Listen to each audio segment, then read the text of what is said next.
as a result of all of this. Martha, this is just crossing. Now, this is the Associated Press out of Pretoria, South Africa. It is a one-line headline.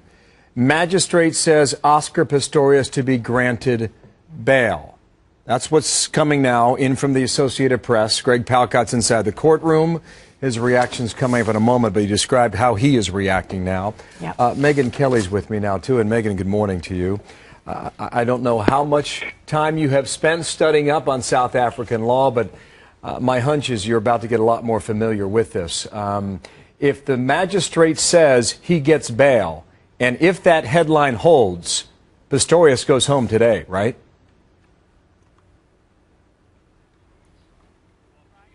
Oh, our apologies. Okay. All right. We'll get Megyn back here in a moment. But just going through the wire services here now, listen, it would be a wonderful thing if we had the video feed because we could actually see what's happening inside the courtroom.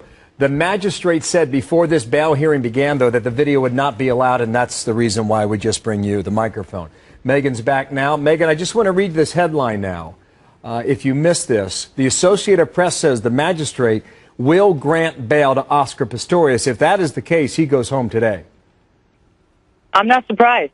2 days ago, 3 days ago, I would have been surprised. But this case is falling apart thanks to what appears to be some very shoddy detective work by a man who we now know, and you guys reported yesterday, is facing 7 counts of attempted murder himself. That's the guy who they have as their lead detective.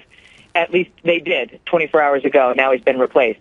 But you tell me how compromised this investigation is now that they have someone who is himself an attempted murder defendant as the lead investigator, someone who left behind a bullet casing in the toilet, which is at the crime scene, someone who let ammunition go walking from the crime scene with supporters of the defendant, somebody who testified under oath that there is nothing at that crime scene that is inconsistent with Oscar Pistorius' version of the events, which is not true.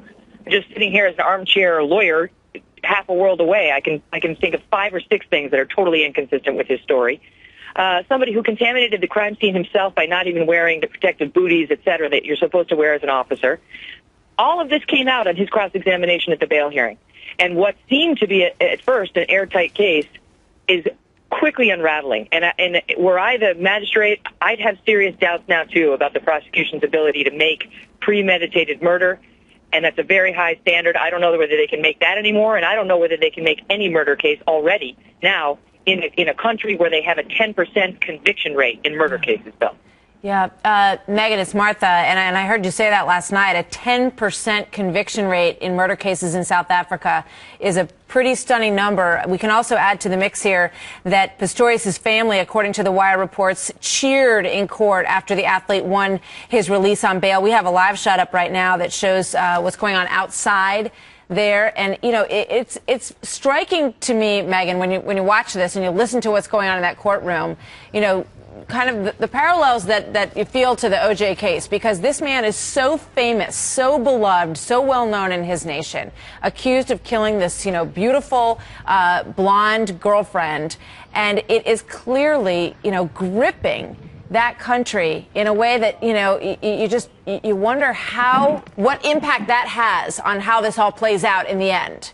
Well, that's a good point. And the other problem that the prosecution has in that country, apart from his notoriety, is that there's an epidemic there of violence by men against their female partners. An epidemic. I mean, the defense is going to get up there and argue about how the murder rate is high and the crime rate is high, and Oscar Pistorius knew this, and that's why he was so scared. And when he heard a noise in the middle of the night, he jumped to the conclusion that it was an intruder rather than the woman he was sleeping with in the restroom. But the truth is, South Africa has a horrendous rate of violence against women, male partner against female partner. And they tend to overlook it, Martha. And this guy, you know, there are initial reports that he had at least a couple of domestic incidences at his house. They're not saying whether those involved Reva or other women, and we don't know the details, but we know she was an abused woman in the past and was an advocate for abused women. And sadly, that is a pattern that women who are abused tend to repeat. Now, that's all circumstantial and not necessarily admissible. But you tell me, is it plausible that a man so terrified that an intruder might come into his house in the middle of the night would sleep with the sliding glass doors open and upon first hearing a noise, he wouldn't even look in the bed next to him to see if the woman who was supposed to be sharing the bed was there or was in the bathroom, that he was about to go shoot up. Is it plausible that she wouldn't have screamed when he allegedly screamed, "Someone's in here"?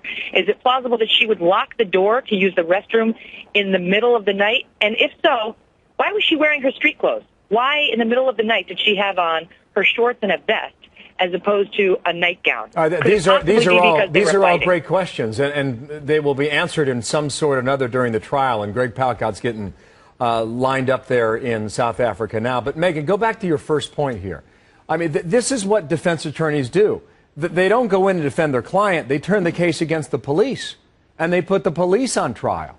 I mean, that's pretty much what we saw over the past 24 hours.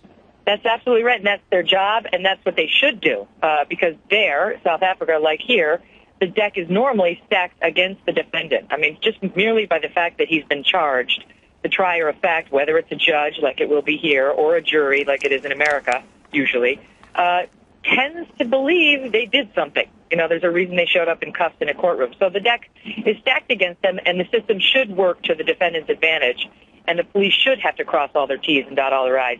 And what a mess this investigator Bota is, and he didn't do it. And he may have cost the prosecution, I don't know, a premeditated murder conviction, a murder conviction altogether. I'm really not sure now. But with that man, we don't know yet if he was specifically assigned to the case, if he assumed control of it, or perhaps he was just in a rotation of various detectives that are on that police staff. I don't know how he got appointed, but what I do know, according to the reports, is his attempted murder charges. By the way, there are 7 of them. He allegedly tried to shoot up a bus full of civilians as he was chasing a bad guy he believed was on the bus. That was brought on February 4th. Riva was killed on February 14th. So when they assigned the detective to the case, they knew. They knew this guy had 7 counts of attempted murder potentially pending against him, and no one batted an eyelash.